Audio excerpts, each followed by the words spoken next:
بڑی دلچسپ بات ہوئی، مجھ سے کسی نے کہا کہ کسی تھرڈ پرسن کا کام تھا، اس نے کسی کو کہا، اس درمیان والے نے مجھ سے کہا، میں نے وہ کام کر دیا، چھوٹا سا کام تھا کسی کا، میں نے کروا دیا۔ تو 2-4 دن کے بعد پتہ چلا کہ وہ جس کا اصل میں کام تھا وہ بیچ والے شخص کے پاس گیا اس کا شکریہ ادا کرنے کے لیے، حالانکہ اس نے کچھ نہیں کہا تھا، مجھ سے کام کروایا تھا۔ تو تھوڑی دیر کے لیے میرے دل میں خیال ہے اچھا کام تو میں نے کیا تھا، شکریہ اس کا ادا ہو رہا ہے۔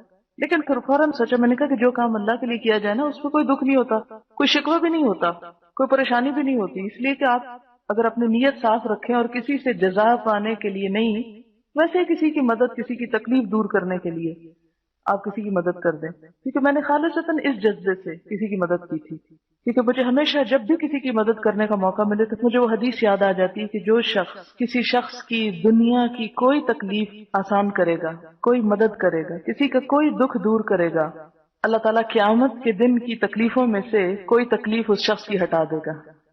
اب اگر اس جذبے سے آپ کسی کی بھی مدد کرتے ہیں تو دنیا میں اگر آپ کو کوئی پلٹ کے شکریہ بھی نہ کہے تو آپ کو کوئی دکھ نہیں ہوتا، کوئی تکلیف نہیں ہوتی، کوئی ملال ہی نہیں ہوتا، کوئی ناراضگی نہیں۔ اب جب ناراضگی نہیں تو تعلق بھی تو نہیں خراب ہوگا نا۔ تعلقات کیوں عموماً خراب ہوتے ہیں کہ آپ ایکسپیکٹ کرتے ہیں دوسرے سے وہ چیز جو وہ نہیں کر رہا، تو پھر اگر وہ نہیں آپ کی مرضی کی تو آپ اس سے ناراض ہو گئے۔ کہ جب آپ کسی کا کام کرے اور اس سے شکریہ ایکسپیکٹ کرے، اس نے شکریہ نہیں کیا تو آپ نے کہا اچھا آئندہ تو کبھی نہیں کروں گا۔ کس کا نقصان ہے جب آپ آئندہ نہیں کریں گے؟ ذرا سوچیں، کسی دوسرے کا؟ اپنا۔ تو آخرت پر یقین انسان کی سوچ کو بالکل الٹ دیتا ہے۔ وہ جو ایک کچھ نہ کرنے والا تھا وہ کچھ کرنے والا بن جاتا ہے۔ وہ جو دوسروں سے امید رکھ کے کام کرتا تھا وہ دوسروں سے بے نیاز ہو کے کام کر رہا ہے۔ ایسی نیکی پائیدار ہوگی نا، اس کا اجر، اس کا صلہ بھی پائیدار ہوگا۔ چلیں اگر ہم کہیں کہ نہیں ہم اس وقت کسی کا کام کریں گے جب ہمارا کوئی شکریہ ادا کرے گا، تو چلیں ٹھیک ہے تھوڑی دیر کے لیے آپ کر لیں کام اور اس نے آ کے آپ کا شکریہ ادا کر دیا، کیا ملا آپ کو؟ میرے جیسا تو شخص یہ سمجھے کہ اس نے میرا وقت ضائع کیا، کیا ملا؟ کچھ بھی نہیں ملا آپ کو، صرف ایک جھوٹی تسلی دل کو ہوگی کہ ہاں دوسرے نے آپ کی بڑی قدر کی۔ لیکن اگر کوئی انسان قدر نہیں کرتا اور اللہ آپ کی قدر کر لیتا ہے تو کتنا بڑا اجر محفوظ کر لیا جو ہمیشہ آپ استعمال کر سکتے ہیں۔ اس دن جبکہ کوئی سایہ نہ ہوگا، انسان یہ چاہے گا کہ اس کا ایک ایک گناہ ہٹا لیا جائے، اس سے ایک ایک بوجھ اس سے نکال لیا جائے، فارغ کر لیا جائے۔ اس دن کے لیے کوئی کام کرنا یا کروانا، یہی اصل میں کامیابی، اور شیطان ہم یہی کرنے نہیں دیتا، یہی کرنے نہیں دیتا۔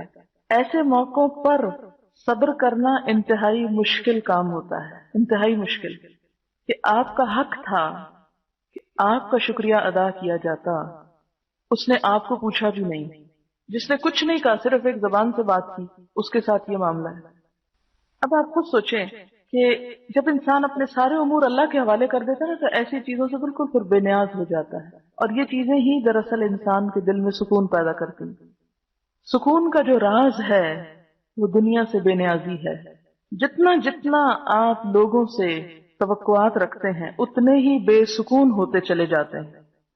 عقیدہ توحید ہی انسان کے اندر سکون پیدا کرتا ہے، عقیدہ توحید کہ ایک اللہ کے سوا انسان ہر چیز سے بے نیاز ہو جائے، ہر ایک سے توقع چھوڑ دے۔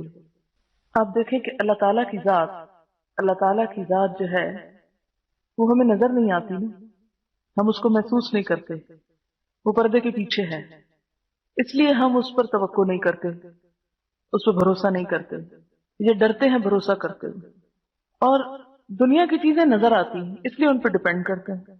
مشکل یہ ہے کہ دنیا کی کوئی چیز پائیدار نہیں، با اختیار نہیں، قائم رہنے والی نہیں، ہر چیز ڈھلنے والی۔ اس پہ آپ سہارا لے رہے ہیں، اس نے آگے سے ہٹ جانا ہے اور آپ نے گرنا ہے منہ کے بل، اور کبھی جس کو زوال نہیں، جس کو کبھی فنا نہیں، اس کو آپ چھوڑے ہوئے ہیں۔ پھر آپ دیکھیں کہ مشرکین کا یہی تو مسئلہ تھا کہ انہوں نے سورج کو دیوتا بنا لیا، چاند کو بنا لیا، جو نظر آنے والی چیز تھی، جس میں جس کو جو فائدہ نظر آیا اس نے اسی کے اوپر بھروسہ کرنا شروع کر دیا۔